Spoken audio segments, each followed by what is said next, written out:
Okay. Thank you, everybody, for joining us this morning or this evening in Taiwan.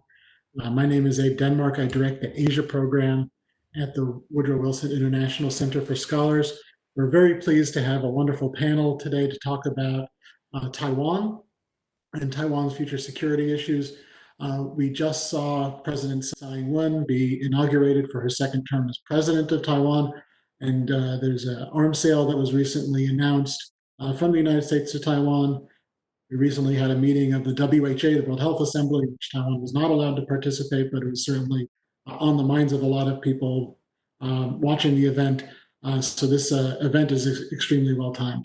We'll have a keynote speaker, followed by a panel of experts who will be giving some remarks, and then we'll have a question and answer session. If you have questions for the panelists, you can email them to asia@wilsoncenter.org, or you can tweet them to @AsiaProgram.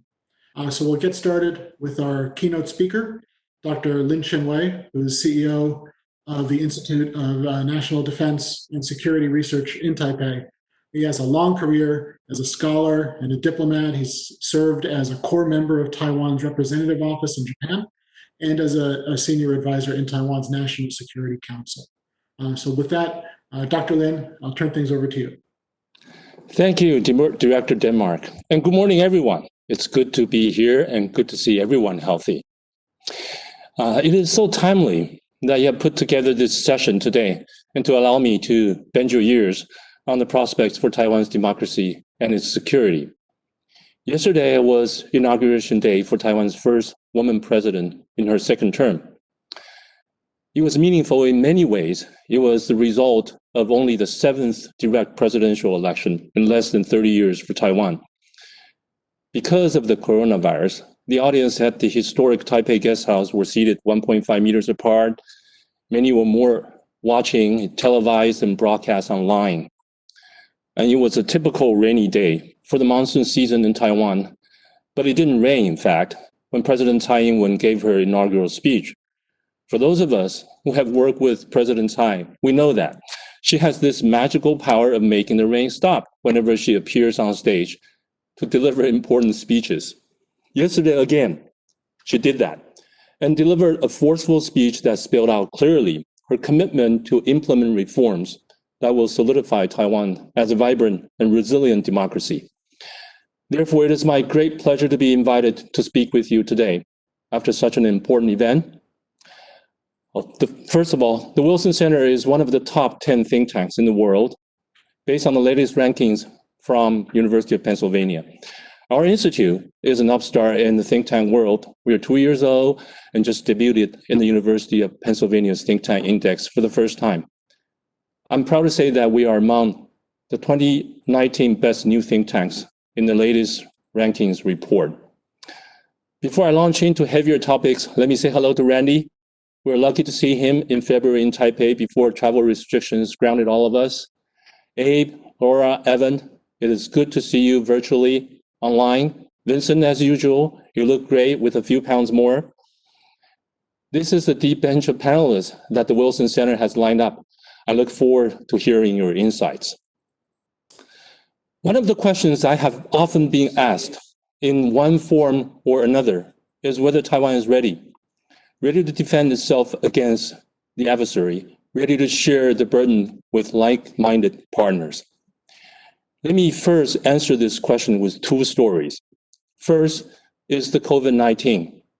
By now, I know you have heard plenty about Taiwan's success in countering this deadly virus, but I want to offer another upshot from our experience that sticks in my mind about what it means for us and the rest of the world. The Taiwan government proactively began rationing face masks in early February. There were long queues outside every pharmacy across the island. People grumbled. Quarantines and electronic phones trackers became requirement even before the coronavirus deaths began to mount in countries outside of China. Taxi drivers in Taiwan began asking passengers to put on a face mask or simply flag another cab, please. The fine for not wearing a face mask on buses, subways, and trains were set as high as $500 US. People grumbled. Even at my institute, we effectively threw our staff out of the lunchroom for a couple of months now. We turned the canteen into a self-help buffet service and made staff take their food back to their individual offices to eat. Despite all the grumbling over these restrictive measures, Taiwanese citizens complied. They were willing to give up many liberties to protect themselves and the rest of the public. You know what struck me about all this? We have a lot of confidence in our young democracy. Remember, Taiwan's 24 years of directly elected presidents in a democratic fashion is still less than the time Taiwan had been under martial law. That was 38 years, actually. We have fought so hard for our democratic liberties that it is not easy, or perhaps even impossible, for us to relinquish it. Yet for the coronavirus, we have. This is because we know we can get our democracy back anytime. The lesson to be learned here is not just that Taiwan has successfully fended off COVID-19, but more than that, Taiwan has demonstrated we'll do whatever it takes to protect ourselves and protect our democratic way of life. Let me tell you the second story about Taiwan's commitment to democracy and its readiness to defend. At the start of this year, Taiwan's Defense Ministry lost 8 senior officers in a tragic accident when the Black Hawk helicopter crashed in the mountains. Our Chief of General Staff, General Shen Yiming, was one of the officers who perished. Many in this morning's audience knew General Shen. His team had been on their way to visit troops at a base in northeastern Taiwan. The Lunar New Year was approaching, and General Shen and the team were going to wish the soldiers a happy Lunar New Year and thank them for their work in protecting the country. The Lunar New Year, as you know, is like the Christmas holiday. It is a big deal for family gatherings. Some of these soldiers were going to be working through the holiday, though. Taiwan is guarding against a threat just 70 miles off our coast. Every day, our armed forces are on standby and are training. They must maintain a combat-ready status. I could have never imagined the outpouring of grief and sympathy that emerged across our nation over the Black Hawk accident. The people, normal Taiwanese citizens actually, were lined up along the streets to watch and salute the funeral procession for the 8 officers. You knew then the Taiwan public understood the sacrifice of the military profession. This is significant because you have to remember that it wasn't so long ago in Taiwan's history that our military played a part in an authoritarian regime when the island endured martial law. But the image of Taiwan's military has changed drastically. We still have a long way to go, and the change may not be fast enough, but I see a lot of positive elements that can trigger a good transformation. Defending a nation is not just about military strategy, tactics, training, and the hardware to execute them. An equally important asset, if not more important, is the people's commitment to defend their way of life and their willingness to support and work with men and women in their armed forces. These 2 stories are more than telling that Taiwanese are committed and willing. Next, I won't detail the step-up in military drills in the skies and seas around Taiwan by the PLA. You know it as well as I do. Taiwan maintains an outward calm, even as there is sense of urgency that we can and we are doing more. So next, I want to talk a bit more about our security policies, our defense policies. To begin with, our military budget has been growing at least 2% annually in the past couple of years. The defense budget of 2020 is expected to grow 3.47% year on. While more can always be done, the percent gain is real commitment considering the fact that, like most high-income democracies, Taiwan is aging rapidly. That means tax revenue tends to be on the decline, while more is needed for Social Security. By 2029, the proportion of personnel costs in the defense budget will fall to 39% from 46%. At the same time, military investment will increase to 37% in proportion within the defense budget from 28%. This means we can better allocate resources to harden our defense.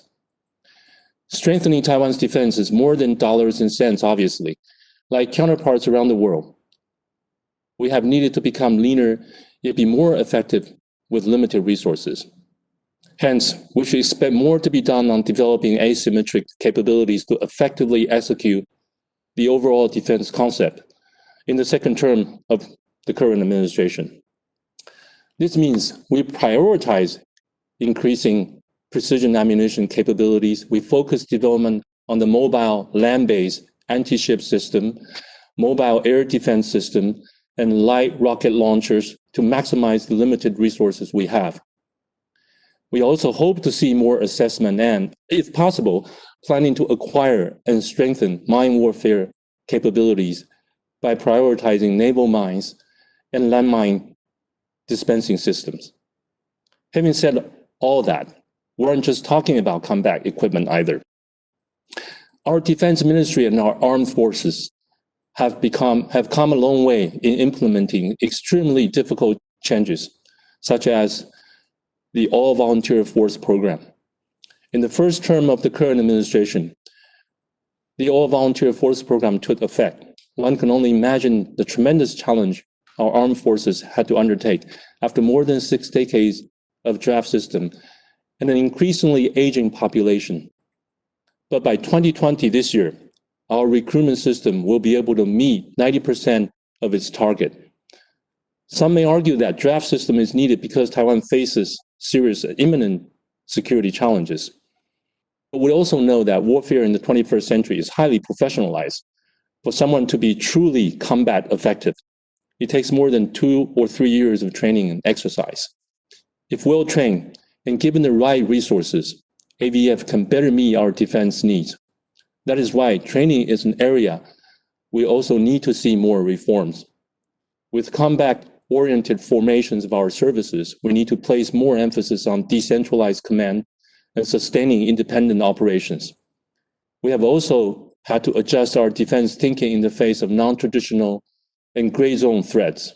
In the first term of the current administration, another branch of our military was created, our Cyber Command, to underline our strategic goal of multi-domain deterrence. And you know, the creation of this institute to engage in research and track to dialogue on Taiwan's defense and security as well. My budget is part of the defense budget. Defense is more than warfighting capabilities. The whole of nation approach should have a strong economic component as well. Therein lies the rationale for strengthening our indigenous defense industry. The maiden flight of our advanced jet trainer is scheduled for the second half of this year. The prototype was rolled out last September. A total of 66 advanced jet trainer will be built by 2026. Our prototype submarine is due to be delivered in 2025. Our research has shown more than 62,000 employment opportunities will result from building Navy combatant vessels in Taiwan. The indigenous defense industry is a long game for Taiwan. Asymmetric capabilities also looking at how to counter cognitive warfare and how to provide a proactive and accurate narrative against influence operations that are trying to undermine democracy and trying to nudge outcomes that affect political process. Just look at what happened yesterday. A historic inauguration occurred in Taiwan. President Tsai called for peace, parity, democracy, and dialogue. Congratulatory notes, messages poured in from around the world. United States Secretary of State Pompeo sent a positive message, as did many other friends around the world. Nothing should be wrong with that, but there are others who would try to take over the narrative with threats and anger. This cognitive warfare is an international problem. It isn't an issue affecting only the two sides of the Taiwan Strait, or only between two former Cold War adversaries. It isn't just a U.S.-Sino issue either. It affects superpowers and middle powers. It has affected how we tackle vital global issues like human rights and, for example, the current pandemic. But Taiwan is pushing back. Taiwan's presidential office yesterday launched its official Line account. In her first term, President Tsai harnessed Twitter as a force for good to maintain the status quo. Other like-minded democracies can do more of the same. Media and social media platforms have become tools to globalize certain narratives and propagate different views of geopolitics. We all need to express more on what we agree on and what we do not agree on. If you ask me, the global order has become very stable. unstable, I'm sorry. It is increasingly being shaped by revisionist power. It is being shaped by non-traditional security issues like the coronavirus. It is being shaped by the technology revolution.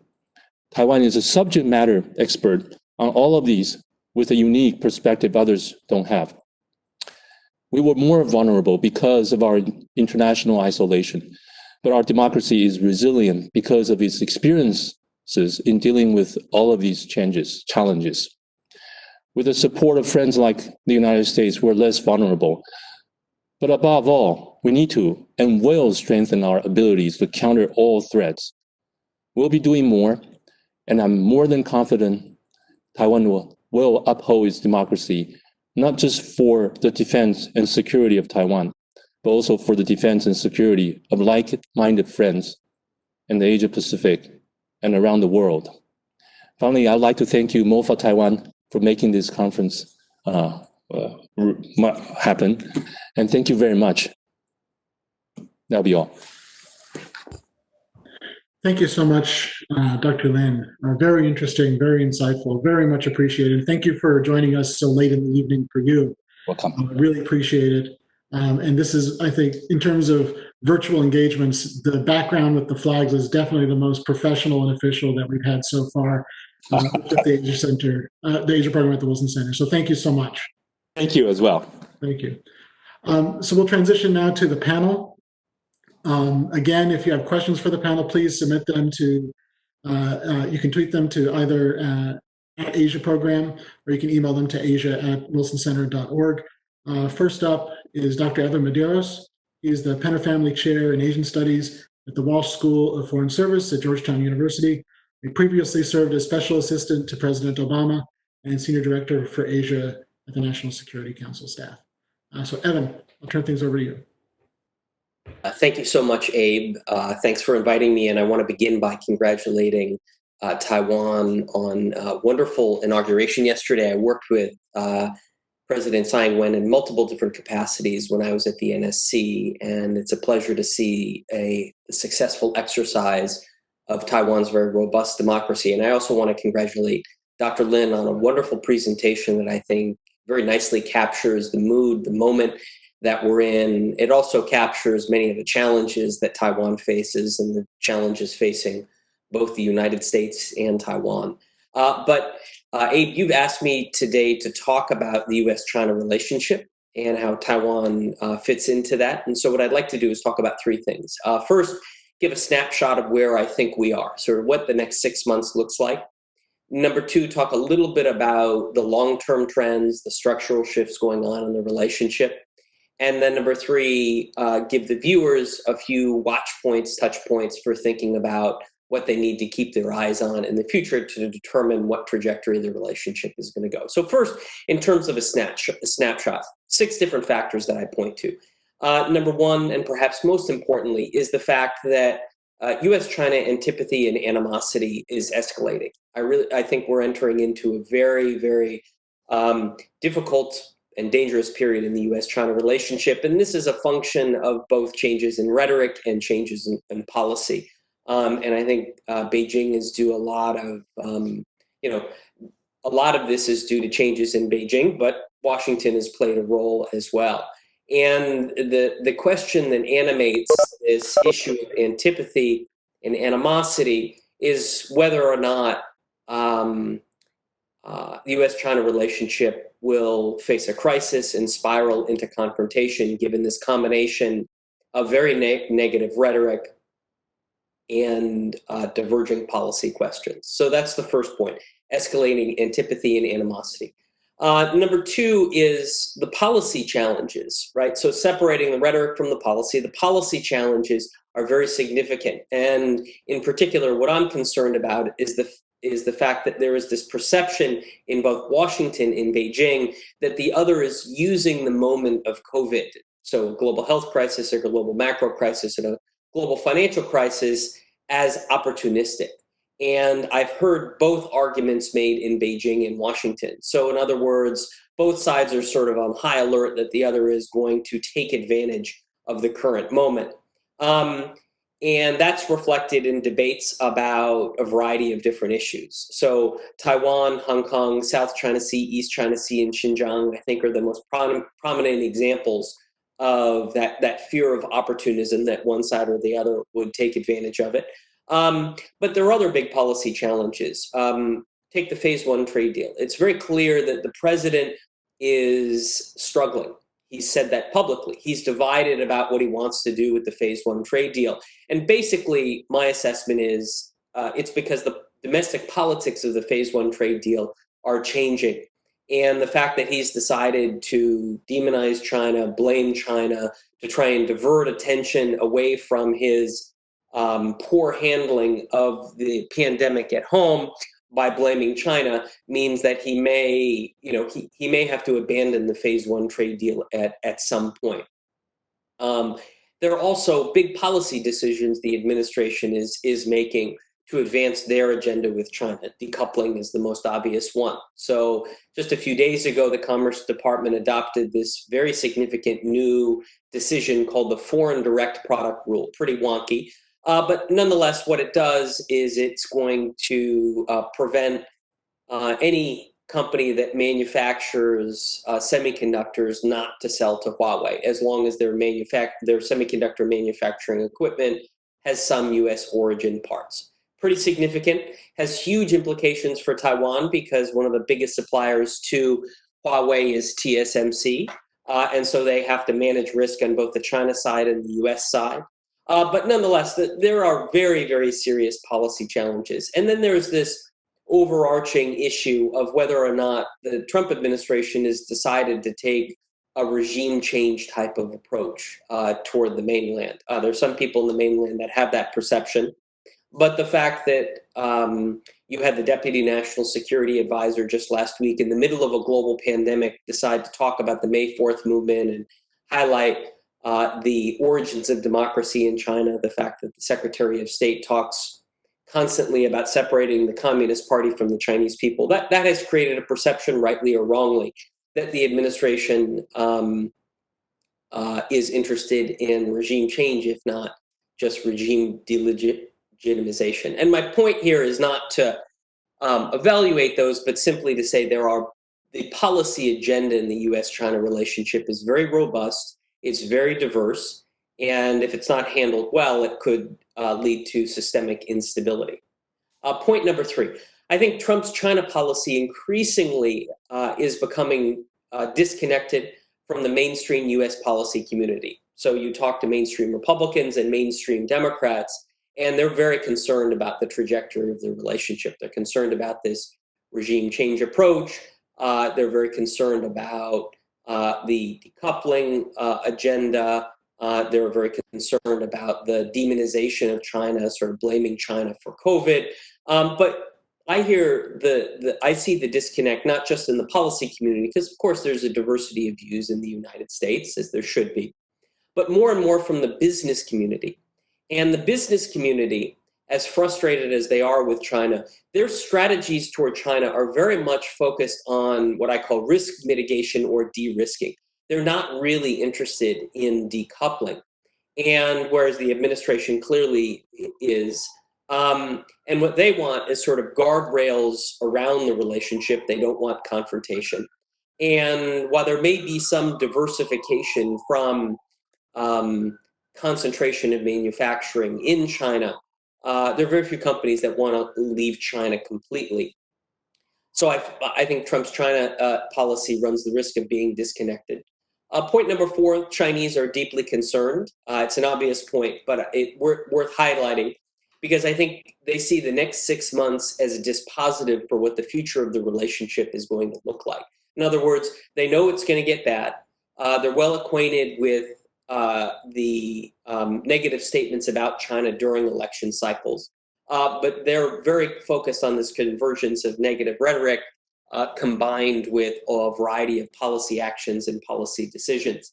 And so the question that a lot of Chinese are debating is, basically, can the U.S.-China relationship withstand the next 6 months, right? Is it going to get so bad, both in terms of rhetoric and policy decisions, that the floor might fall out from the relationship? And so I think it's it's important to to keep in mind Beijing's expectations.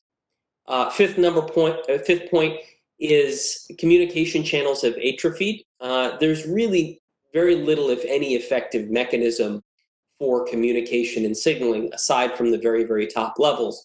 And when we're talking about very complicated pieces, policy issues like Taiwan, like Hong Kong, that are ripe for miscommunication and miscalculation, Washington and Beijing should be talking, and they should be talking at multiple different levels, at a minimum to deconflict.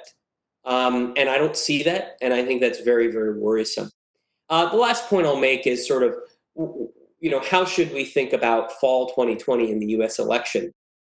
And I'll just share with you one of the scenarios that was shared with me by a group of Chinese specialists. They said there's 3 scenarios that they're looking at right now. And I share this because I thought it was an interesting framework. Number 1, of course, Trump gets reelected and his policy and his team essentially say the same, in which case the U.S.-China relationship certainly wouldn't improve and would likely continue on this downward trajectory. Number 2, they talk about Trump getting reelected, but Pompeo moving on. I'm not endorsing this. I'm just saying that they see Pompeo as a sort of critical variable in in the management of the relationship.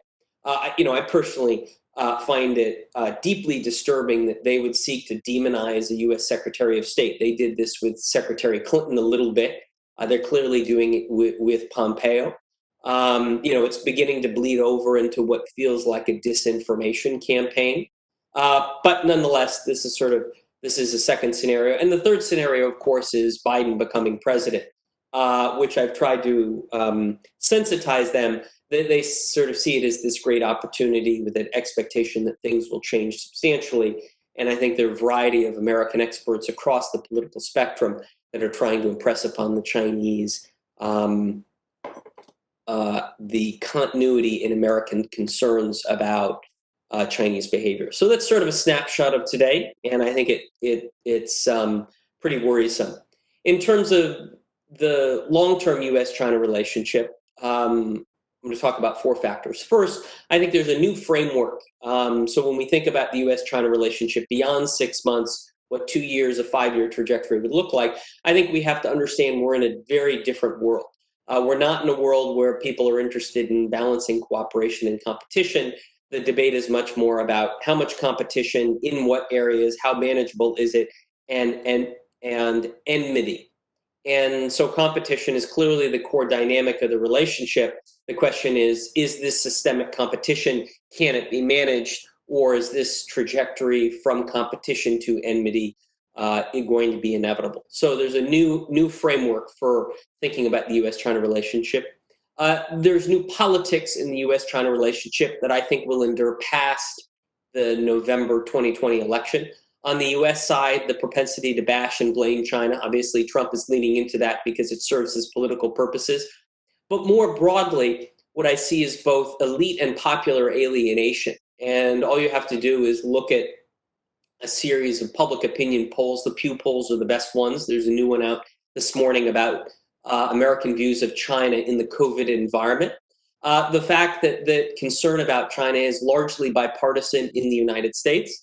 The fact that it's buttressed by a frustrated business community that doesn't see their concerns being addressed, their market share being shrunk. The Chinese continue to adopt arbitrary, policies. And because of the COVID environment, you're seeing a decline in people-to-people ties, which always creates an even more permissive environment for animosity and enmity to grow. I don't think that's a good thing. I think one of the strengths of the relationship is the people-to-people ties, but nonetheless, that's where we are. In China, I think there's similar new politics. There's far more space being given to nationalist voices. Some of the watchers may be familiar with this phenomenon known as wolf warrior diplomacy, but it's not just it's not just the wolf warrior mindset is not just among diplomats. You see that in the military as well. Xi Jinping has empowered the propaganda organs where they seem to have more of an influence on driving policies, especially foreign policy, especially the image of China overseas in the COVID environment. And all of this is accentuated by the very extreme centralization of decision-making in Xi Jinping, in the Communist Party, and especially the Central Committee, that reinforces this rhetoric and these policies. And I think we're going to see more of this beginning tomorrow, now that the National People's Congress is kicked off. So, new framework, new politics. I also think we're going to see new dynamics meaning interaction between the United States and China, because both sides are pursuing more openly confrontational strategies. There's a greater tolerance for risk and friction on both sides. The competition is a broad spectrum competition. It's not just security and economics, which are traditional areas of differences between the US and China, but now increasingly technology and questions of ideology and global governance, right? And that's why I raised the question previously about whether or not this competition is a systemic competition. And what I worry about is, given these new dynamics, the domestic politics in both countries, I think, severely constrains the ability for stabilization of the relationship now, but also a reconceptualization of the relationship in the future, under a new leadership in the United States that, has to think about this.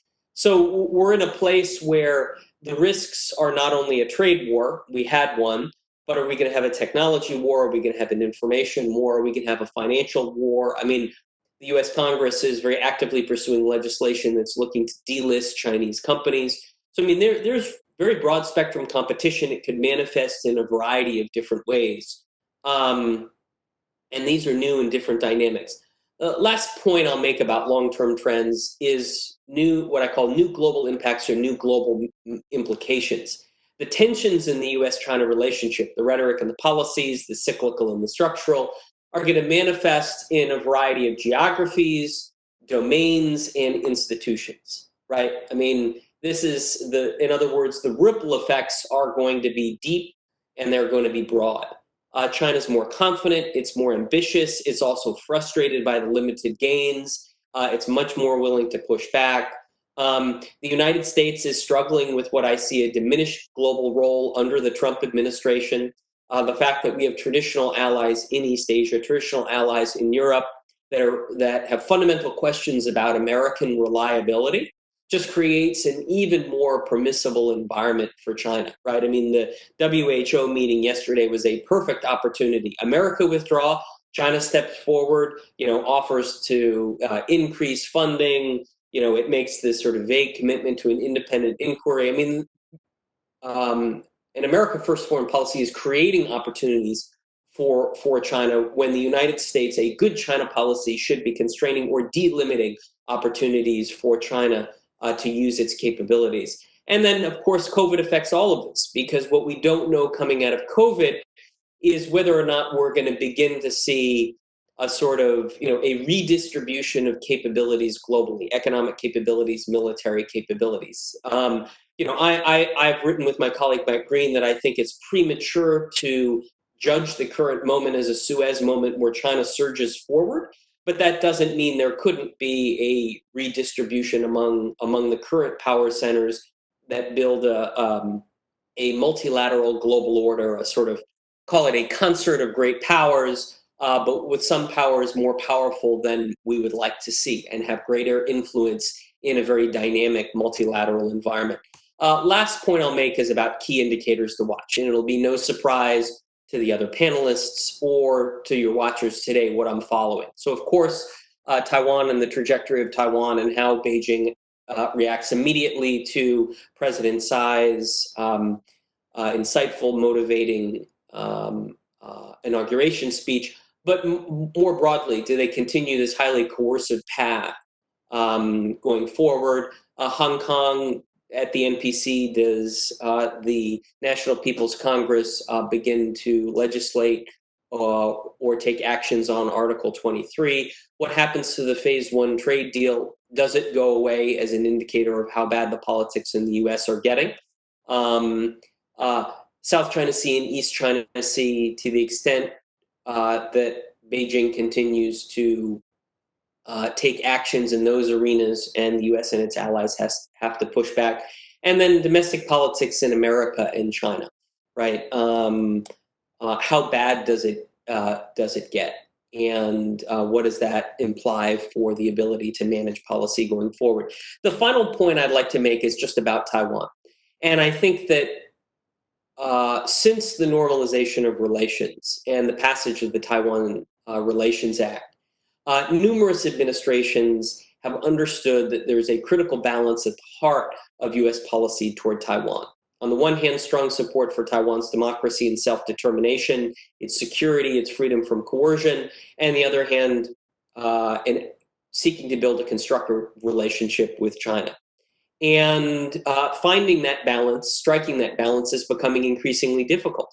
And I think that's in large part because Beijing is increasingly assertive in East Asia. It's unwilling to, in fact, it's refusing to engage with Taiwan leaders.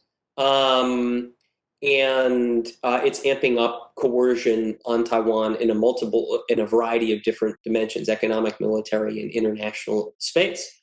And so that, raises the question about whether or not how is the United States going to strike this balance between these long-term imperatives in this kind of environment? And I think the U.S. needs to continue to be serious about its commitments to Taiwan security, including arms sales under the TRA. I think we need to look at new and creative ways of deepening our economic ties. It's something that I worked very closely and intensively on during the Obama administration. We were really constrained by the inability or unwillingness in Taiwan to make important decisions. But I'd like to, for example, I'd like to see Taiwan make the kinds of changes necessary to join agreements like TPP or now CPTPP. TSMC's investment in the United States was a good one, but it sort of felt like it was a coerced one after the Commerce Department threatened to cut off TSMC's access to the U.S. market, right? I mean, I'd like to see more Taiwan investment in the United States independent of U.S. policies. But the really important point is, in an environment of increased U.S.-China tensions and frictions, Chinese military modernization, COVID, Chinese coercion against Taiwan, it's really tempting for American politicians to use Taiwan sort of as a tool, as a ploy, as part of its broader pushback against China. And I think that that's incredibly dangerous. I think it doesn't work, and it would ultimately end up undermining all the goals that we have for supporting democracy and self-determination for Taiwan, freedom from coercion, its ability to shape its own economic future, and then, of course, promoting Taiwan's role on the international stage, its international space. And so I just think it's important for your watchers to keep in mind that it's sometimes in an environment of highly politicized debates about China to forget that being pro-Taiwan is about Taiwan, it's about American interests, it's about historical ties between the U.S. and Taiwan. It's not about whacking around China and trying to poke and prod China, because if that's your motivation, you end up hurting American interests and you end up undermining your friends and longstanding American goals in Taiwan. And so with that, I'll stop and look forward to the insights from the other panelists. Thank you. Great. Thank you so much, Evan. Very comprehensive, very interesting stuff. Really appreciate the remarks. We'll turn now to Laura Rosenberger. She is a senior fellow and director of the Alliance for Securing Democracy at the German Marshall Fund, doing really cutting-edge analysis on China's information operations, its influence operations. She previously served in several key positions, NSC, at the State Department, and was a foreign policy advisor for the Hillary Clinton campaign. And with that, turn things over to you, Laura. Well, thank you, Abe, for the invitation to join this fantastic lineup, and it's great to see and be virtually alongside old colleagues and friends, as well as new colleagues. So let me just kind of plunge right in and briefly talk about the what we see in terms of Beijing's escalating information operations and its political interference strategies. This has already been mentioned by a couple of the previous remarks. Dr. Lin mentioned in his opening keynote the importance of developing asymmetric capabilities, not only in the defense space, but also in the non-military space. He talked about the importance of a whole nation approach and in dealing with both cognitive warfare and the battle of narratives. And so I want to just kind of zoom out and talk about what we see coming from Beijing in terms of these operations, which of course Taiwan has really been on the front lines of. There's been increasing attention to these issues outside of Taiwan over the past few years. And in particular, I think the Australia case really brought into focus more globally a deeper understanding of Beijing's malign activities. But in the past year, we've seen Beijing become even more active in the information space externally. Of course, this has always been a key part of its doctrine and source of power internally. Evan mentioned, the steps that we've seen in terms of empowering the propaganda organs to take on a bigger role. And I certainly think that's a part of what we've seen externally manifesting in a number of different tactics. So I'm just going to kind of tick through a few things that we've been observing in our research into what Beijing's been doing in the information space externally. So the typical MO of Beijing's information operations had been largely focused on amplifying positive narratives about the CCP and the party state, and to suppress negative and unwanted content. That was done through a variety of different means. Some of it from, kicking out journalists, as we've seen over the past few months, investing in media outlets to ensure that they don't actually produce anything that's negative about the party state. Or in some cases on indigenous Chinese platforms, actually using algorithmic suppression methods to suppress unwanted content outside of China's borders. And that's in particular been the case with TikTok. We've seen some of this more traditional approach in the COVID context, particularly around the quote unquote mask diplomacy, which I find a little bit of a misnomer in terms of what it actually is in this combination of aggressive assistance. Sometimes it's not actually assistance with a narrative campaign. But the flip side of that, as I'm sure many of our colleagues on Taiwan will know, is that alongside this positive messaging that Beijing has not only been pushing itself, but encouraging from the recipients of aid, there's been a push to discourage many countries and institutions from taking aid from Taiwan, or for even thanking Taiwan when it has been the provider of such assistance. So that combination of the aggressive positive messaging with the suppressing of unwanted content. But we've really seen a shift in the past, I would say, 8 months, away from that sort of core approach to layering on a much more negative and almost nihilistic approach that, from somebody who's watched Russian information operations, has some characteristics of Russia's playbook. It started around the Hong Kong protests last year and has really accelerated during COVID. So one way this has manifested has been in the aggressive use of Twitter in particular, but other U.S. platforms, which of course are blocked on the mainland, in the pursuit of this wolf warrior diplomacy that Evan mentioned, but really, really aggressive negative sort of Twitter campaigns from everybody from the Chinese Foreign Ministry spokespeople to ambassadors around the world. We've seen a 300% increase in the presence of Chinese officials and diplomats on Twitter over the past year. We've also seen a much more aggressive use externally of actual disinformation, in particular, the conversation around the origin of the virus.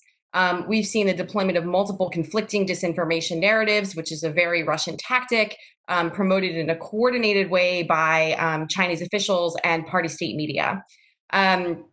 We've seen engagement with conspiracy theory websites, which, for those of us who watch the information space, occupy a pretty central role in the disinformation atmosphere across many different audiences. Again, these are sites that have often been seen as very pro-Kremlin, but we've now seen Zhao Lijian in particular really doubling down on them, as well as others from the Chinese Foreign Ministry really pushing out these conspiracy websites. We've seen a circular amplification network begin to emerge among Russian, Iranian, Chinese, and sometimes Venezuelan state media, where in particular they're really doubling down on anti-American narratives.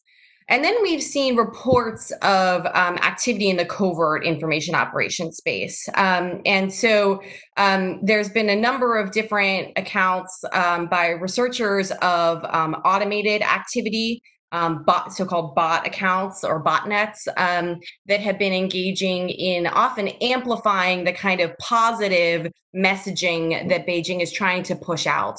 A lot of this is very hard to attribute, particularly in terms of making a link to state actors. This is often characterized in terms of patriotic trolling, which of course is a very familiar tactic for many of our friends on Taiwan, seeing coming from the mainland. But we do know that certainly when these activities are taking place on platforms blocked within the borders of the mainland, that we do see, of course, Beijing looking the other way and allowing actors to be getting onto those platforms. And so, one thing I think it's important to note in the broader context here is that because Taiwan's no stranger to this activity, I actually think there's a lot that the U.S. and democratic countries around the world can learn from Taiwan's response over the past few years and in the COVID crisis. And I'll just touch on a few really brief points that I think are important. One is the focus on resilience. There really has been this understanding, as Dr. Lin mentioned, of the importance of this whole of nation or whole of society approach to not stopping the activity, but really reducing its effectiveness. The second is the importance of transparency, responsiveness, and an affirmative information strategy, including the use of social media, which he mentioned. President Tsai has certainly been aggressive in her use of and understanding of, and of course, Audrey Tang has also been very, very resourceful in terms of thinking about how the government can much more assertively harness social media platforms to get out that affirmative, truthful, and transparent message, which I think is so critical. And then as part of the whole of nation approach, there's really the work that the government has done with both civil society actors to empower them from the research community to expose these kind of activities, to do media literacy kind of work, but also working with the platforms, which I know had been a difficult experience early on, especially a couple of years ago, as there were concerns around upcoming elections, but I think have actually improved over the past few years.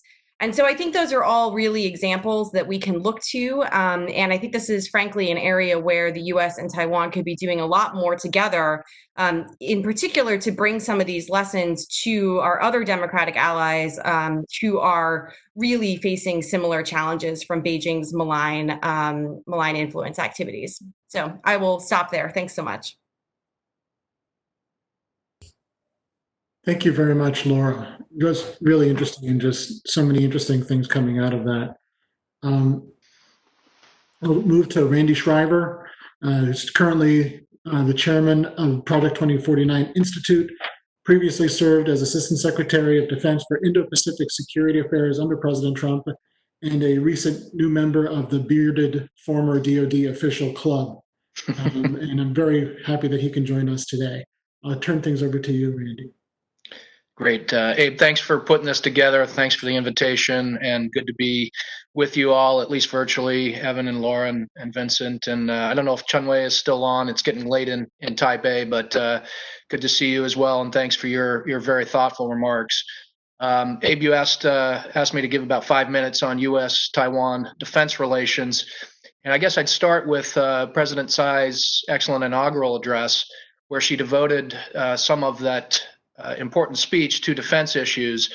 And I got to say that what the actual content was really reassuring, and I think it reflects the good work that you put in, Abe, and the Obama administration to get Taiwan to focus on the acquisition of certain capabilities to deal with some of the most dangerous scenarios, the asymmetric capabilities, and the work that I think we continued in the Trump administration to really support Taiwan in the implementation of its own strategy, the overall defense concept. So when President Tsai talks about asymmetrical capabilities, when she talks about development of a reserve force, which is something that Project 2049 has done a lot of work on, when she talks about reform, and when she talks about defense production, I mean, these are all very important areas, initiatives, and there's real substance behind them. So again, I think Taiwan deserves a lot of credit for having the right kind of focus given the security environment. But I think we can take a little credit as well, and certainly you deserve credit, Abe, for the good work you put into the relationship. If there were to be some words of caution, I would quote Will Rogers: "Even if you're on the right track, you can still get run over if you're not going fast enough." There needs to be a sense of urgency and a sense of purpose on both sides, U.S. and Taiwan here, because I do think the security environment is getting more dangerous. The risks are increasing, and even the potential for conflict is increasing. I think that's true for a number of reasons. I think, number one, I think the Chinese are starting to reconcile the policy approaches and the outcomes that they expected with the outcomes they're actually getting. The CCP's approach to Taiwan has failed, not by my measure, but by their own measure. They have destroyed any remaining constituency for a future one China. One country, two systems never had much of a constituency in Taiwan, but the polls now regarding what aspirations people have for a future arrangement, the polls have never been worse for China's perspective. Those that want a future one China in some form at some point has never been lower. Those views of the CCP have never been lower. Those that want a future independence at some point, if conditions allow, has never been higher. This is a result of PRC's failed policies, an overly coercive, militarized policy that has destroyed a pathway for what they would like to call a peaceful reunification. So it's very difficult to see re-sinification of Taiwan through peaceful means. So somehow Beijing's got to reconcile that and deal with the fact that time may not be on their side. Same is true their attempts to squeeze Taiwan and their international space. They've effectively kept Taiwan out of international organizations like the WHO. They've squeezed diplomatic allies and through coercion and pressure have reduced Taiwan's diplomatic allies to 15 now. But I would argue that Taiwan's international recognition, international admiration for Taiwan, international support for Taiwan has almost never been higher, because we see this juxtaposition of how the PRC has handled the coronavirus and how Taiwan has. People talk about a Taiwan model. People are grateful for the assistance from Taiwan. So on both fronts, trying to preserve a constituency for a future one China in some form, squeezing Taiwan internationally, all of this has failed. That makes, I think, the temptation to use more military tools and coercion even greater from China, and that should concern us.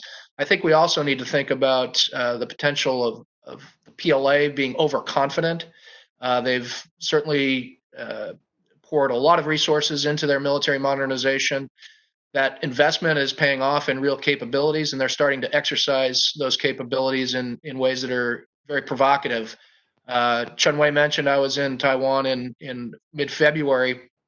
That was a week after one of these exercises where the PLA Air Force crossed the center line and bombers circumvented the entire island. What was, I think, underreported, but did show up in some Chinese language sources in Taiwan, was that a PLA Air Force pilot had put a radar lock on one of the Taiwanese planes. The possibility of an incident or even a crisis emerging from an incident was very real there, and was only avoided by the skilled maneuvers of the Taiwanese pilot. So this is a very dangerous environment. The military itself might be overconfident in what they can do. in a Taiwan contingency, what they can do to prevent U.S. intervention.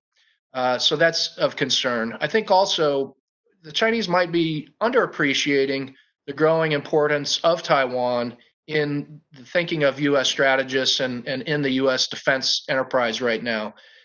Given the mindset of great power competition, given the goal of promoting a free and open Indo-Pacific, Taiwan increasingly looks like an Asia fold-a-gap rather than sort of a one-off issue where we have concern and affinity for Taiwan as a fellow democracy and admire their progress and reform. This is really about the U.S. and like-minded partners' ability to keep the entire Indo-Pacific free and open, the South China Sea, the first and second island chains. And so the Chinese, I think, have for a long time sort of had confidence that they benefited from an asymmetry of interest. They cared about Taiwan more. Sheng Guangquai famously in the 1990s, you won't trade Los Angeles for Taipei. But I think that as asymmetry is closing, I certainly felt that at the Defense Department in my tenure there, as people did realize more and more the strategic importance of Taiwan and how Taiwan could affect the entire Indo-Pacific region. And so I think that needs to be better understood in China, and I'm not sure it is, that they still count on an asymmetry of interest. So I do think we're on the right track, but a sense of purpose is really important here because of the risks growing and the fact that the Chinese may calculate that the military tools are the only effective tools and that time may not be on their side for much longer. So this all needs to be taken into account. I do think there are things we can do. We've obviously proceeded with a more normal arms sales relationship and moving some of those key capabilities to Taiwan in a more expedited fashion is important. But I think there are still capabilities that need to come online quickly. Chen Wei mentioned some of them: the coastal missile defenses, the mobile short-range air defenses. ISR capabilities are going to be very important going forward, and there are systems we can certainly provide there. But I think beyond that, we need to think about some, perhaps even breaking some old taboos about that have really constrained the defense relationship in the past. The U.S. needs to be able to get to the fight in time to maintain a deterrent quality, and so we need to think about how that can be facilitated in realistic ways, in ways that would give the PLA pause to think that their counter-intervention strategy. Remember, A2AD is a U.S. term. The Chinese term is counter-intervention. So they know it's key to keep us hold our forward deployed forces at risk, try to prevent us from intervening in the Taiwan scenario. There are things we can do to facilitate that in ways that are very meaningful when it comes to upholding deterrence. I think we can enhance our training in ways that would help Taiwan think about fighting in more realistic ways. There are things we can do on the information sharing and intelligence front. There are things we can do in the information space, as Laura was more expert than I, but very helpfully talking about the cyberspace domains. There are a lot of things we can do to strengthen our partnership in ways that I think would buttress deterrence and help Taiwan at least maintain a status, if not better, well into the future, at least out to the midpoint of the century. Excellent. Thank you so much, Randy. Exactly what we were hoping for. It's wonderful. We'll turn things over now to Vincent Chou, Director of the Political Division at the Taipei Economic and Cultural Representative Office, more commonly known in DC as TECRO. I'll turn things over to you, Vincent. Thanks, Abe, and thanks to your colleagues at the Wilson Center for putting this event together. I'll be very quick. I'm going to start by looking at the president's inaugural address yesterday to seize on the issue of Taiwan's evolving role globally as well as expectations for her second term. So the speech laid out what really is a holistic and strategic approach to Taiwan's position in the world, where we are now, and what we plan to enhance it. So I'll go into a few main areas I think will be of interest to our audience here. At the top of the agenda was economic development. So the speech highlighted a number of key industries we'll seek to develop in coming years, which are the ICT, cybersecurity, biotech, defense, renewable energy, as well as sectors focused on producing strategic goods, which is new. So the importance of strategic goods has really been highlighted, I think, during this pandemic, and it explains why it's become one of the core focuses going forward. I think it's particularly important to point out that the industries here really are built on Taiwan's strengths, what we're known for, and they complement some of her other national priorities, such as defense, renewable energy, and ensuring that our 5G networks are secure and so forth. So in terms of international trade, as the president highlighted, we will continue to seek trade agreements with the United States, with Japan, and other European countries. In addition, the new southbound policy, which is really about building Taiwan's presence in these new markets, will continue to be a focus. So another major area of interest that she mentioned in her speech is defense. And as Randy and others have covered, this is quite relevant to our discussion today. As many of you remember, defense was a core component of our 2016 inaugural address. And from the historical increases that she's made to the defense budget, to the acquisition of new capabilities, including the F-16s, the reforms that she's enacted, including on the reserve system, it's pretty clear that she's paid much attention to the military over the past 4 years and really exercised her role as commander-in-chief. So moving forward, the president mentioned that she's going to accelerate the development of asymmetric capabilities. Now, we know from past experience that asymmetric really is a broad term, and there's a broad array of arguments going into what is and what isn't asymmetric, as Randy knows better than anybody. But as the president clearly laid out, there's a terminology here, and that terminology is mobility. It's capabilities that can effectively counter what the other side is fielding, and it's really non-traditional. So that's now the criteria that the president has made, and I think that's really important going forward. There will be a continued emphasis on reform of the reserves. So this issue has been extensively discovered here in DC in 2049 and other think tanks. And there are efforts also in place that will enhance recruitment and make the military into a more lucrative career path. So this recognizes and responds to some of the challenges that Taiwan has undergone in its transition to an all-volunteer force. The president also spoke about international participation, and she singled out the United States, Japan, and European countries, as well as other like-minded countries, as partners that will seek continued and enhanced cooperation with. So this is broadly in line with the government's focus over the past 4 years, which is to seek stronger relationships with countries that share our democratic values. I know cross-strait is of particular interest. It always is. And the president made clear that the international community should expect to see more pragmatism and consistency over the next 4 years. So she reiterated several things: peace, parity, democracy, and dialogue. And these four terms will continue to underpin her cross-strait policy. And she emphasized especially, again, that Taiwan will not accept the one country, two systems framework. So in short, the administration will continue to hold firm to the position that it really seeks to coexist with the other side in a way that is consistent with and recognizes the free and open society that Taiwan has become. And finally, the president announced that our legislature will establish a constitutional amendment committee, which is going to be focused on issues of more effective governance and people's rights. So, for example, the president mentioned that the first priority will be lowering the voting age from 20 to 18, which is in line with broad public support. So these are really focused on streamlining government and making sure that it is more responsive to the modern day needs of the Taiwanese people. So the agenda overall, as people can see, is really to build on what has been accomplished during the first term and provide some additional momentum, particularly as we know there will be challenges going forward, whether it's in terms of worldwide economic slowdown or increasing tensions in the region.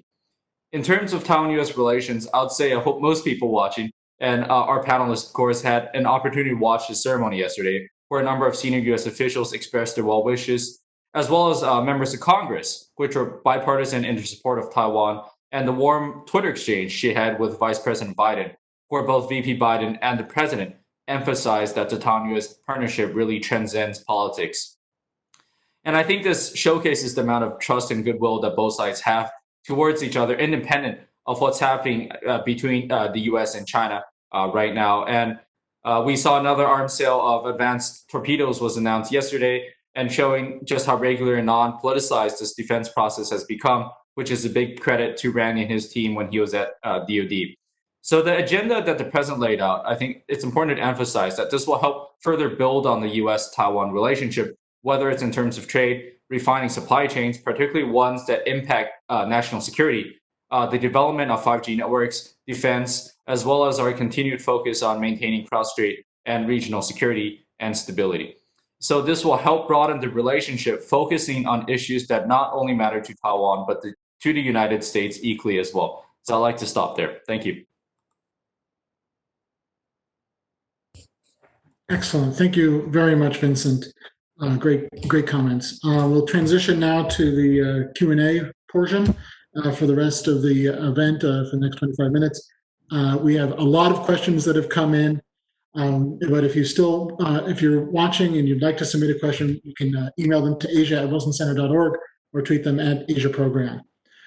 First question is actually for me. And I wanted to direct it specifically towards Laura and the comment that you made, but open it up to other people as well. You mentioned Audrey Tang and her efforts, very successful efforts to help protect Taiwan's recent election from the mainland's very robust efforts to conduct information, disinformation, and interference operations in Taiwan in the lead up to that election.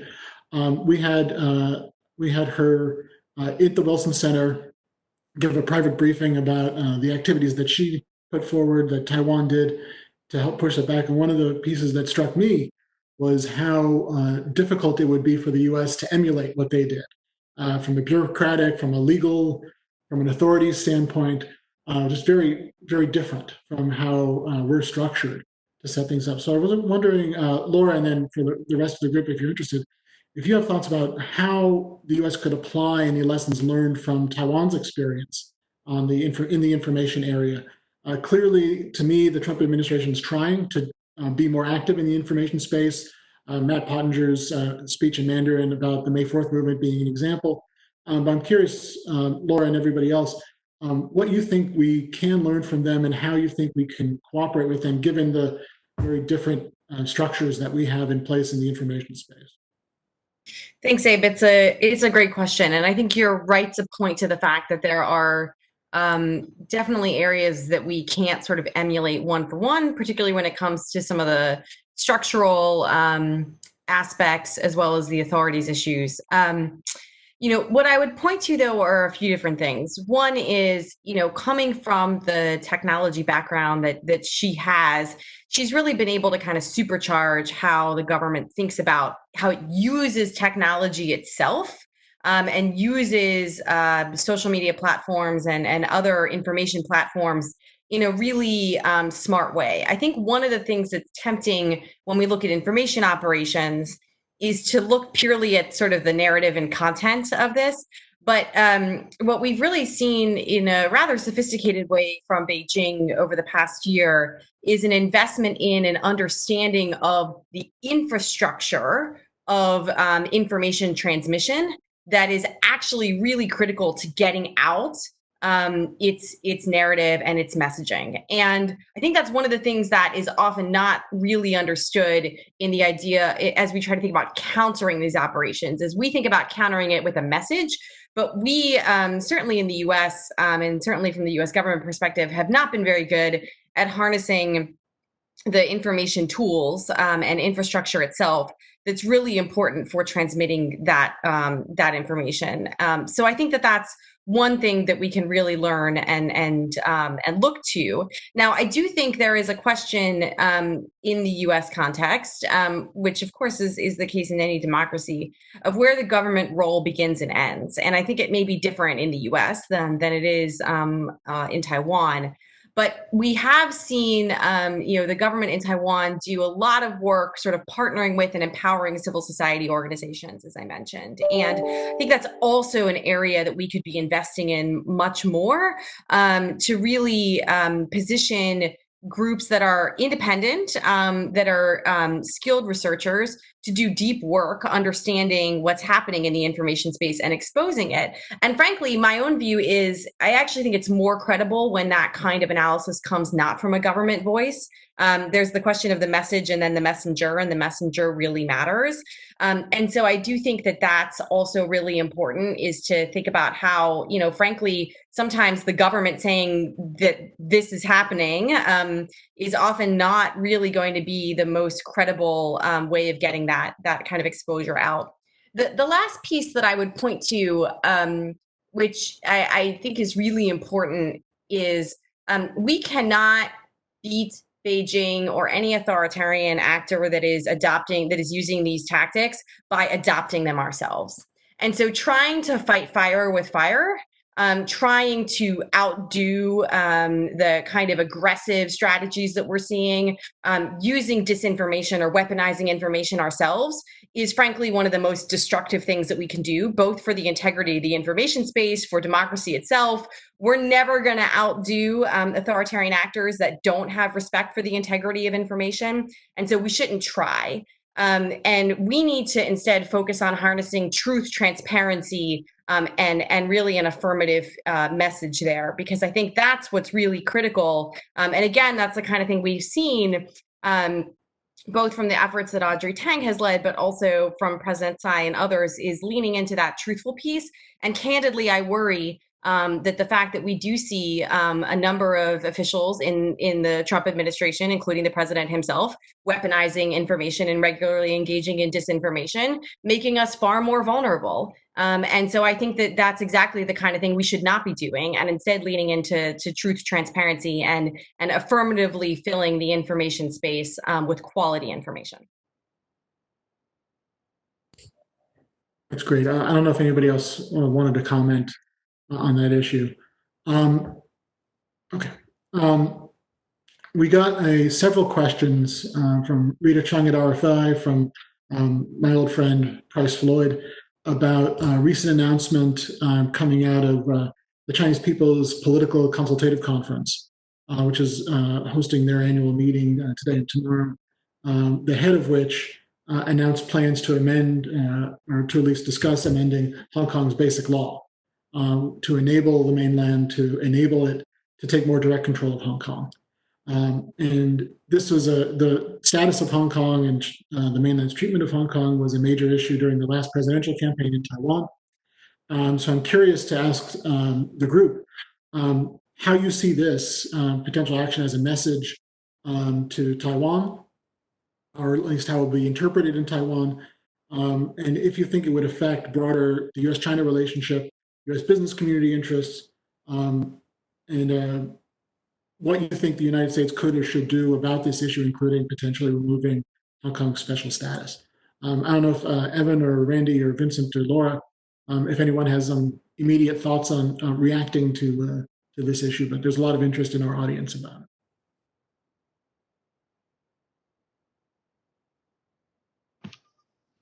I can jump in and be interested in the thoughts of others on the panel. The way folks in Taiwan have looked at Hong Kong historically, if post 97, July 1st, 97, is if things were going quote unquote well in Hong Kong, the general view was, well, that really doesn't have much to do with us. This is an entirely different situation. After reversion, no one was questioning Beijing's sovereignty, and of course they held all the high cards through the basic law and the what was handed to them in the Joint Declaration in 1984. But of course, if things went poorly in Hong Kong, folks in Taiwan had a tendency to say, see, that one country, two systems definitely isn't for us. So it only really has resonance in Taiwan when things were going poorly. Well, things are going extremely poorly in Hong Kong, and I think the notion of meaningful autonomy has been destroyed through the actions of Beijing and their leaders in Hong Kong who are allied with them. The real challenge is, what are the tools that the United States can use in response to that? Because a lot of what is available, including what's available in the Hong Kong Policy Act, really punishes the people of Hong Kong when you really want cost imposition to hit the CCP and Beijing. And so, I think on the merits, enacting what's in the Hong Kong Policy Act and publicly and explicitly stating that Hong Kong's autonomy has eroded so significantly that they should no longer enjoy a special status. On the merits, that makes sense. But again, you're going to hurt the people of Hong Kong. You're going to hurt U.S. business interests and U.S. broader interests. And where you really want to impose cost is in Beijing. So I know before I left government, that was the nature of the discussion, is how do we think about cost imposition hitting the right places, not the people of Hong Kong, who we still have concern about and still have an interest in. Abe, I'd like to weigh in here. I was Yes, at the NSC as senior director in 2014 when the umbrella revolution started. So the first phase of this, and I agree with Randy. First and foremost, I mean, if it's one thing for the Central Liaison Office in Hong Kong to say that Article 22 doesn't apply to them, right? That's bad. But if they then escalate to have the CPPCC and then the NPC reiterate that and then start monkeying around with Article 23, the basic law sort of becomes effectively dead letter. And that will precipitate a crisis in the U.S.-China relationship because, the U.S. has to begin questioning what other commitments is Beijing going to backtrack on. And, as Randy pointed out, it's Beijing's actions that created a linkage between the Hong Kong issue and the Taiwan issue. It really wasn't until about a year ago that you began to have a very public, overt discourse between democracy advocates in Hong Kong and those in Taiwan, right? And that's a result of Beijing's heavy-handed response to Hong Kong. Now, of course, they don't see it that way, but regardless, it's Beijing's actions that did that. So, if they're concerned about Taiwan, being heavy-handed on Hong Kong is only going to make that problem even worse for them and really sort of open up, a two-front challenge on the part of Beijing. But Randy's absolutely right. I mean, the issue is, what do you do about it? And the Hong Kong Policy Act, not only does it punish the people of Hong Kong business interests and American interests in Hong Kong, it just further pushes Hong Kong into the arms of the mainland. I mean, the mainland strategy effectively is to turn Hong Kong into another Chinese city. That's what the Greater Bay Area Initiative is all about, right? And every piece of that gets developed, it's about, it's largely in financial services right now, but making sure that, the people in Guangdong province can have access to financial tools in Hong Kong and vice versa. But the whole point is to sort of gradually eliminate the distinction between the two, so Hong Kong sort of just becomes another Chinese city. And, we used to look at benchmarks like undermining an independent judiciary, undermining Hong Kong's regulatory authorities, especially related to financial services, as benchmarks that will begin to change what Hong Kong means to the international community, right? And I think that monkeying around with Article 22 and Article 23 is even worse than that, right? I mean, it's just sort of ripping the Band-Aid off very, very quickly. But the question is, what do you do about it? Hurting Hong Kong, accelerating the integration of Hong Kong into the mainland is not going to help. And I think this is where you're going to need very activist diplomacy on the part of the United States, like-minded countries, allies, to really call out this action on the part of Beijing. And that may not even stop Beijing. But I think one of the policy challenges with Hong Kong is there are just not that many levers. But one actor that's going to have to be involved in this is the UK because of their special status. So London's really going to step up, and I would like to think this will be a moment of clarity for the UK, but British diplomacy has been anything but clear and resolute under Brexit. So full stop there. Abe, do you mind if I jump in on this issue? So I'll talk about I think there's two scenarios that potentially can be in play here in terms of how this impacts Taiwan. So, well, in terms of how the PRC sees this in terms of Taiwan. So I think there's the first scenario is that they no longer think that the Hong Kong example is relevant to how the people of Taiwan feel about it and how the people of Taiwan see Hong Kong. And that just frankly doesn't reflect realities on the ground. I think it was true at one point in time when the people in Taiwan did feel genuinely disconnected from events happening in Hong Kong. And that was at a point in time when Hong Kong seemed to enjoy a high degree of autonomy, when the Hong Kongese people generally weren't as active about politics as they are today. And all of that obviously has changed over the past 2 years or so. And there has been a lot more interest in Hong Kong. There's been a lot more, I think, connections between these civil society democratic activists on the two sides. There's a lot more, I think, feeling of what is happening in Hong Kong now is potentially going to happen in Taiwan in the future. So that certainly could be a scenario, but I just, I have a hard time imagining that the PRC will be disconnected to the degree where they feel that this is a realistic scenario. But the second scenario, I think, is quite troubling. And the second scenario is that the PRC no longer cares about what message that this is sending to the people of Taiwan.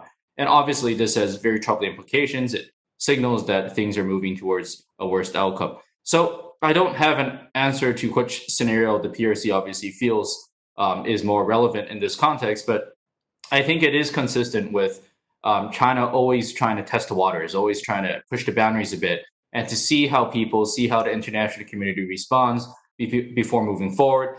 We saw this in the South China Sea. We've seen this obviously in many other scenarios involving Taiwan when they send military jets over the center line and so forth. So, and all of that obviously is very troubling. I think that people do have to keep their eyes open and watch closely what's happening in Hong Kong, because there's obviously some message being sent, but it's really up to us to decipher what sort of message that is. Very good. Thank you all. We got 8 minutes left. There's a lot of questions about the potential for increased U.S. China tensions and the potential for China to either take advantage of the coronavirus or do some adventurism when it comes to Taiwan. I'd like to sort of ask a general question to the whole team, really is, on one hand, do you see possibility for tensions across the Taiwan Strait to inflame over the next few years beyond the usual potential for tension? And if this is something that the United States needs to be concerned about in a way that goes beyond the normal concerns that we have. Beyond that, though, do you see U.S. rhetoric surrounding Taiwan, surrounding China, as having some sort of an effect on China's actions over the past few months, either keeping China somewhat restrained or maybe encouraging them to be more assertive when it comes to Taiwan?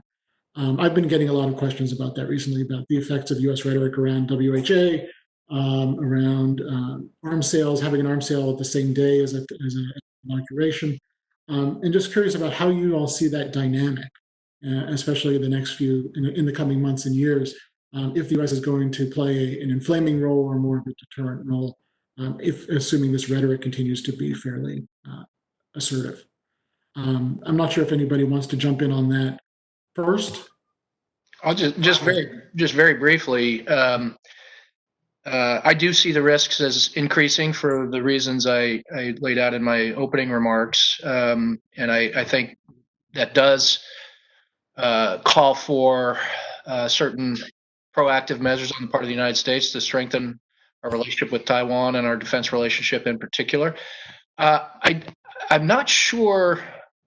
You seem to be implying that the rhetoric is more. I think you said more aggressive, or I mean, we've always stood up for Taiwan in the WHO. In fact, it's law in the United States that we have to report to Congress the steps we've taken to promote Taiwan's meaningful participation in the WHO. We've always had arms sales, even if they were intermittent at times in the past. I mean, I guess taken as a whole, people will say there's more positive rhetoric and support for Taiwan. But I think if you disaggregate, there's nothing that we've said that is unreasonable or overly provocative, supporting Taiwan and admiring how they've handled coronavirus, thanking them for masks. I mean, we can't allow Beijing will decide for itself what a provocation is. We can't allow them to define that for everybody else. They claim that Taiwan's provision of masks to the United States was a provocation. That's ridiculous. So I don't see our rhetoric as being overly aggressive or provocative. I think it's entirely appropriate given the environment.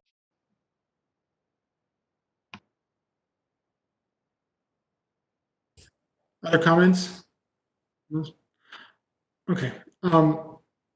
Since we have 5 minutes, and this sort of brings me to the question I had for, especially for the three American panelists. You've all served in senior positions in the U.S. government. One of the questions that came in was about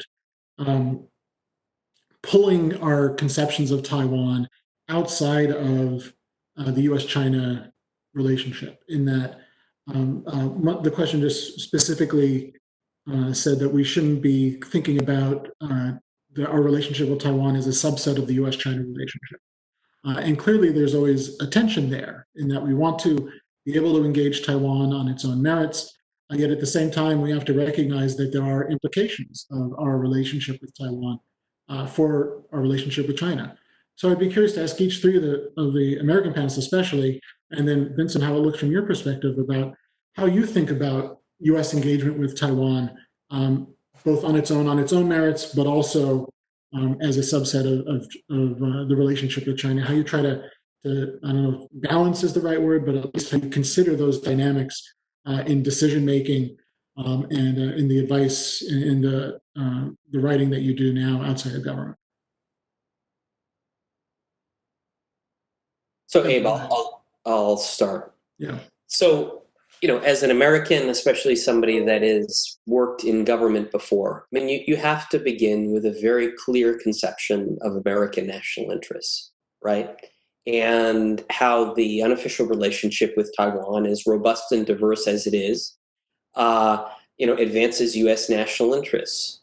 Both interests with Taiwan, U.S. Taiwan relations, regionally, and now even globally. And I think there's a very strong 40-year track record of managing that. And, I think that's the basis of any good policy. Where I think we run into problems are when you sort of, as Randy pointed out, you start privileging Beijing's perceptions, claiming that masks to the United States are a provocation, or, there's some in the United States that say that Tsai Ing-wen is, pulling the United States away from a one China policy simply because she's not willing to embrace the 92 consensus.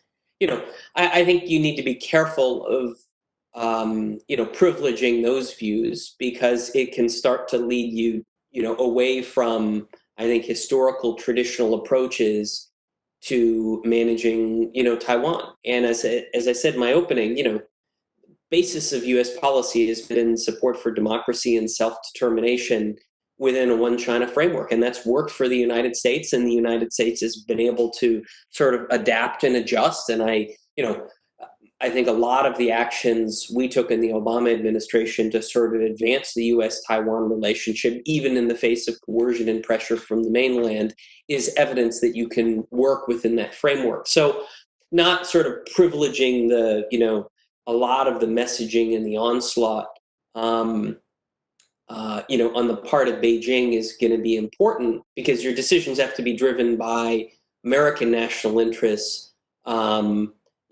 not what either party is going to say. I mean, a classic example is defense strategy, right? In the Obama administration, we spent hundreds of hours talking with Taiwan about adopting, asymmetric and innovative strategies and capabilities, right? And, we made some headway, but it was difficult. The government at the time was not particularly interested in defense strategies. And, inter-service rivalries were complicated, and it took time. And I give Randy and his colleagues credit for, advancing that ball forward. And of course, President Tsai as well. And I think that's an example where you just, I think the U.S. had a very clear conception of what Taiwan needed to do to support the deterrence mission. America has always been clear about what it needs to do. And, continuing to persuade Taiwan, and I think gradually over time. So you don't want either party to influence your conception of national interest or how you're going to implement it. And then, of course, the other piece of it is you don't want to lose sight of politics. And as I also said in my opening, I worry sometimes that some of the people that claim to be pro-Taiwan and supporting democracy, self-interest, Taiwan security, all that sort of stuff, it's really because they just are looking for, one more way to sort of go after China and to bash China. And that doesn't help anybody. It doesn't help America. It doesn't help Taiwan. And it leads you down a very complicated pathway that would force you to make trade-offs, because if Beijing suddenly gives you what you want, you're on the hook to pull back from Taiwan. And so I think, in other words, in managing U.S.-Taiwan relations, cross-strait relations, there are a bunch of trapdoors in the floor, and you need to avoid those trapdoors in advancing a pretty clear conception of national interests. And there are multiple different actors in this equation, not just China and Taiwan, but in the United States as well, and make sure that, U.S. policy is being driven by a pretty clear sense of what's going on in Asia, clear sense of our national interests, a clear sense of our track record in U.S.-Taiwan relations, what we can get done, what we can't get done, and I think, as I said, I think the next big opportunity is really the U.S.-Taiwan economic relationship. It's time, to think about modernizing that particular relationship. And I think that can be done within a framework of one China. And yes, we understand Beijing is not going to like it. But, Taiwan needs to think about modernizing and liberalizing a variety of its sectors. It needs to think about ways to diversify, its trade partners. And I think that's all doable given current conceptions. I just think it's going to take a lot of a clear plan. It's going to take a lot of determination on the part of Washington and Taipei, and potentially other like-minded countries in the world. I think, just to end on the foot stomp a point that Randy made, I think it's important to keep in mind sort of sympathy for Taiwan is not only running high in the United States. I think it's becoming much more of a global phenomenon. And that's not sympathy for or desire for an independent Taiwan. I think it's much more about the core ideas of support for democracy, self-determination, freedom from coercion, freedom from aggression. And, Taiwan's experience managing COVID has only sort of highlighted that. And the more Beijing tries to criticize the U.S., criticize Taiwan, shrink its international space, go after other countries, I think it just creates an even more sympathetic and respectful environment for Taiwan. So, back to you. Thank you, Evan. I don't know if anybody else had any comments they wanted to add on this issue. I know we're sort of over time, so I'll be extremely brief, but I do think, this has been a priority from, time, again, when I was in government, but, I think going forward now to expanding the areas where we can work together with Taiwan and where we can sort of deepen our partnership. And I think the issues we were talking about earlier, the information space and frankly, broader technology issues are really an area with a whole lot of potential. And I think it's an area that we should be pursuing in a lot greater depth, because I do think it is, it's an area that would be beneficial to both parties. So I'll leave it there. Great. Since I don't see Randy or Vincent chomping at the bit, go, Vincent, go ahead, please. Sure.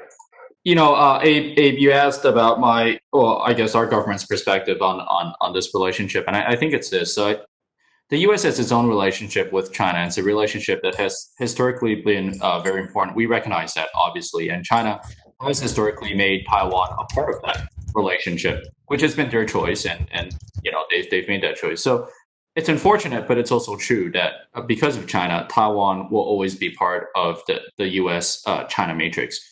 But I think the trend, which Evan and others have alluded to, has been really to disentangle those linkages. And we obviously support that process when we hope that Taiwan continues to be handled on its own merits. And we never want to see Taiwan become a bargaining chip, whether it's in a good or bad way.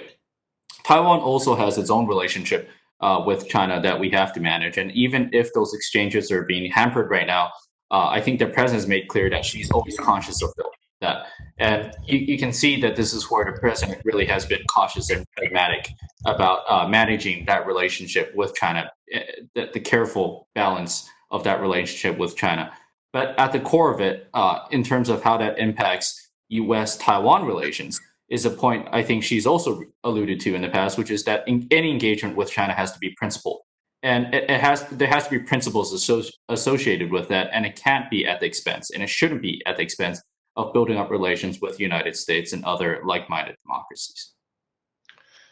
Abe, just real quickly, I think we're seeing the opportunity cost play out in real time of treating Taiwan as a subset of just U.S.-China relations, in that Taiwan was constrained to cooperate with the United States, the international community on coronavirus, despite its very successful handling of it. And those opportunity costs will mount as Taiwan seeks to be a true responsible stakeholder and to behave as a good regional and global citizen, and China as a revisionist disruptor. So I think it's time that we move in the direction of closer cooperation, and we can be pragmatic about it.